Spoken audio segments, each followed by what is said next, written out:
Hello, 1332 students. This is your first lecture about the math. It's from section 2.1 on sets.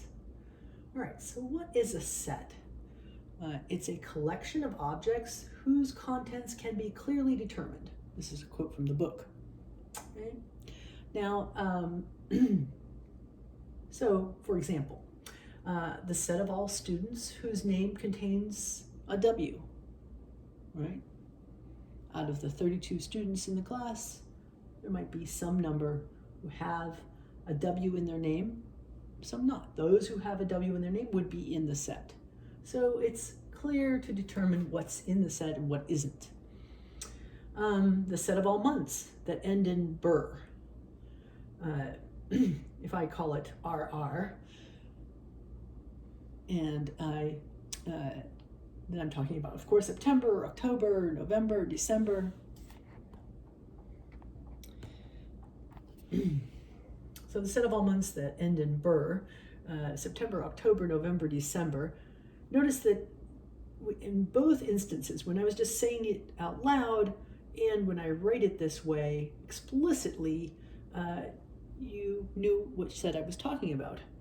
The first part, where I just described it in words here, that's called a word description of a set. Perfectly legitimate if it's clear enough. But sometimes, to make things a little bit more clear, more explicit, we use what's called the roster method. In other words, we write out the list like a roster in the roll call. Now, to tell everybody that we're talking about a set, we employ these curly brackets. Curly brackets on either end with commas in between the elements of the set. So the objects in that set, in a set, are called members or elements of the set, right? So if you want to use the roster method, you have to separate the members by commas and contain the whole thing in curly brackets. So for example, I could describe the set of, let E be the set of all even natural numbers less than 11. You're like, what does that mean? What's a natural number? That's a word description, not as precise as writing it out in roster form, 2, 4, 6, 8, 10. The set of all even natural numbers less than 11, 2, 4, 6, 8, 10. Notice I could have written that E, this set of all even numbers, natural numbers less than 11, I could have written as 6, 2, 4, 10, 8. Inside curly brackets, order does not matter, okay? So these two sets, even though written in different order, are exactly the same set. Okay. Some other things about sets. The cardinality of a set is denoted N of S. That stands for the number of elements in the set. So for example, the number of things in E. How many things are there? 1, 2, 3, 4, 5. So the number of things in E, you often get asked questions. You've been defined, the set of even number natural numbers less than 11 was defined over here. This is asking, what's the cardinality of E? What's the number of things in E? And since there were 5 of these even numbers, the answer is 5. The number of things in RR. Remember, RR was the set of all months that end in "ber." If somebody asks you what's the cardinality of that set with a word description, a little bit harder than if you could put it into roster form for yourself and say, oh, let me just count 1, 2, 3, 4, right? So the number of things in the set RR was 4. Which brings up the empty set, okay? The empty set is the set, so here curly brackets are telling you it's a set with nothing in it, okay? That used to get symbolized by what looks like a 0 with a slash through it, okay? There's a problem with that. To a lot of people, that's what they think of as the number 0. So this does not equal to the number 0. All right? The empty set is not equal to the number 0. However, if somebody asks you, well, what's the number of things in the empty set? Then the answer would be 0. Okay, so the empty set is not, if you want to say you're talking about the empty set, a really good way is just to use the two curly brackets very close to each other with nothing in it. Though your author, Blitzer of this book, does have a tendency to use that old-fashioned symbol, and he means by it the empty set. All right. What else do we have? Oh yeah, this is a pretty famous set. The empty set's pretty famous. There are other sets that are pretty famous, sets of numbers, and so we need to go over a little of the history of what they're called, what their names are. Let me see if I can get a better view on this for you. Moving that glare out of the picture. There we go. Okay. All right. So an N with an extra bar on the left is called the set of natural numbers. Different books define that set differently. This book starts with 1. 1, 2, 3, ...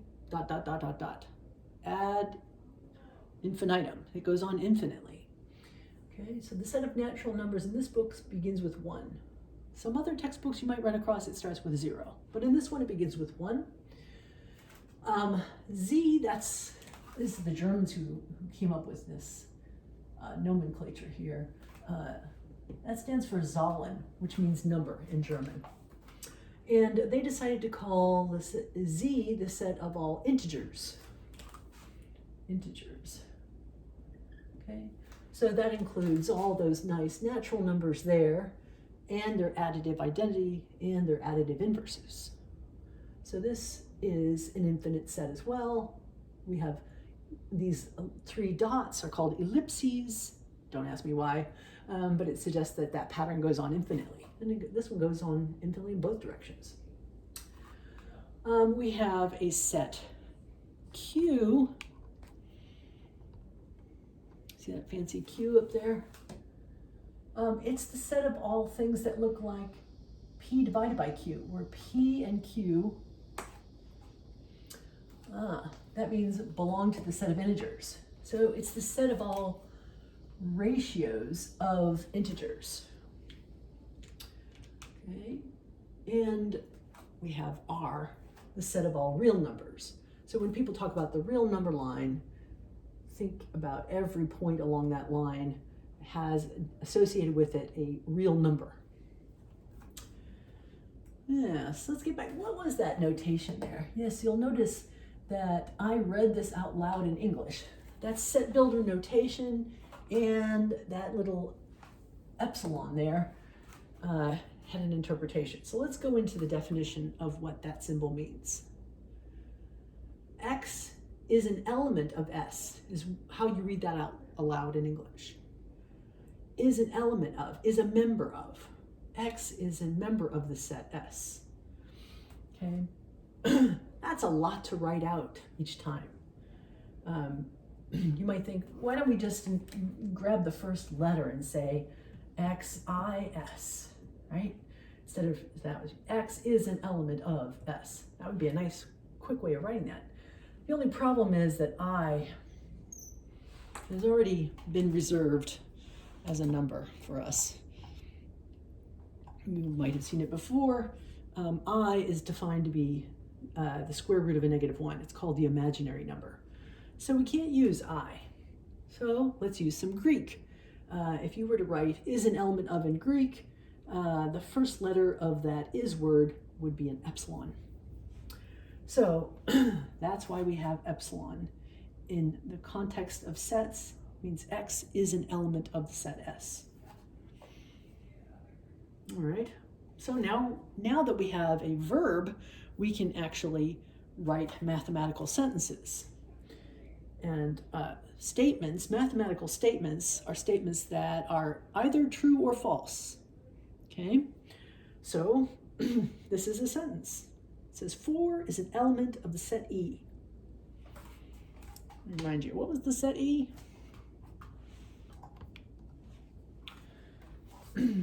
4 is an element of the set. Well, if it's written in roster form, then you can look and see if it's there. And here it is right there, or here it is in this version, right? So true or false? 4 is an element of the set E. Well, that's true. 5 is an element of the set E, is a member of E. Well, that's not true because 5 is an odd number. So this statement is false, right? So mathematical statements are ones that hold a truth value. They're either true or they're false. How about may? Is it an element of the set of all ones that will end in BER? No. So saying that may is an element of that set is a false statement. What if we'd like to say something, assert something that is true about that situation? So to say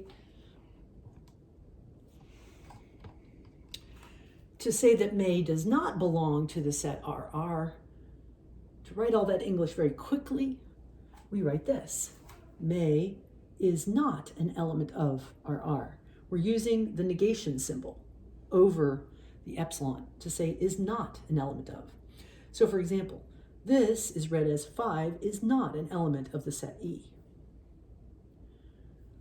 Not is not. Okay, so you got to get used to using that. Now let's go back up to that fancy description of the set of rational numbers up here.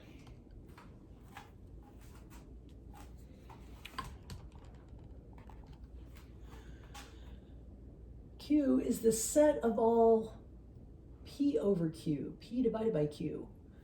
And this symbol, that long bar, is called, is read as such that.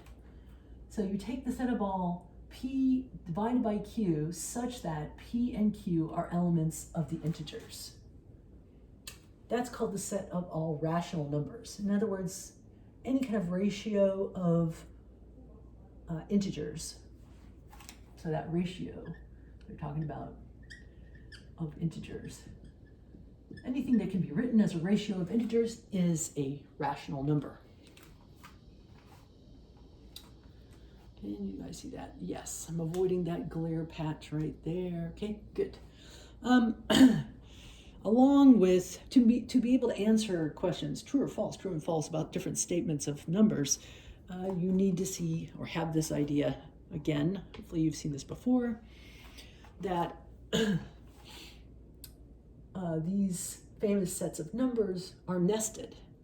So all the natural numbers like 3, 7, all your counting numbers, whole numbers, they are included in the bigger set of integers, which also includes the number 0 or any of the additive opposites of 3 or 7. Well, but it also, because 7 was in here, I don't have to write it again, 7 is in the natural numbers. The natural numbers are all inside the integers, right? Because 7 is equal to 7 over 1. That 7 is being written as a ratio of two integers. Minus 7 is equal to minus 7 over 1 or 7 over negative 1, right? So negative 7 is also an integer. So any natural number is also an integer, and any integer can be written as, excuse me. This discussion here was talking about how 7 is, not that it's an integer, it's a rational number. So 7 that's in there can be written, is considered part of Q, the set of rationals, because it can be written as a ratio of those two integers. Some other things in Q, the set of rationals, are negative 100 over 9. Notice that's an improper fraction, but it's a ratio of two integers. Any decimal, finite decimal, can be written as a ratio of two integers. 0.43 is a rational number because it can be written as 43 over 100. and so on. So those are the rationals. But that's not everything. In fact, these that are inside here are a very, very small set of the set of real numbers. Okay, so the set of real numbers. Remember I was saying, think about every point along the real number line. Okay, here's some famous examples. E, which is 2.7182818282446 ... So decimal numbers that do not have a finite expansion, for example, square root of 2, square root of 3, square root of anything prime, things like pi, 3.14159265358 ... That goes on infinitely as well. These are all examples of real numbers. Okay, that glare is right over that, didn't it? Let's try here. Okay, let's go on down a little bit. So true or false? Typical type of questions in section 2.1. Pi is an element of the set of natural numbers. Well, that's false. 3 is an element of the set of rationals. Yes, 3 can be written as 3 over 1, and so therefore this is true. That's a ratio of 2 integers. Question number 3. The number of things in E is an even number. Right? So that back reference over here to this number we had over here, this setup we had over here, right? E was 2, 4, 6, 8, 10. The number of things in E was 5. Is 5 an even number? No. So the answer to this question, the number of things in E is an even number. That's a false statement.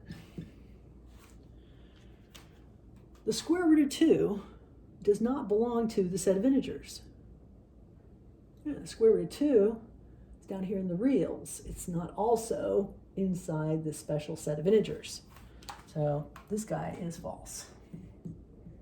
Oh, excuse me. The square root of 2 belonging to the integers would be false. To say it doesn't belong to it is true. So be careful when you see negated epsilons. The number of elements in the set of all natural numbers, the cardinality of that set is just 10. Well, that's false. Look at the first 100 natural numbers. There's 100 there, and that's not as small, that's not as big as it gets. So this statement is false. The cardinality of the set of natural numbers isn't equal to any natural number. A little bit more. So now we're using set builder notation, and that's part of what you're supposed to pick up in section 2.1. So I can define a set V using set builder notation. See the set and with that bar in between. How do we read this? V is the set of all x's that belong to Z, the set of integers. So of the set of all integers, we want those such that x is between -3 and 2. So we want all those integers that are between -3 and 2 on the number line, right? Think about what that set is. True or false? The number of things in the set V is 5. To answer that question, it really helps to write V out in roster form. And that's my hint for a lot of those questions that are, whenever a set is described to you in word description, it makes whatever problem is involved there a lot easier if you can write it in roster form.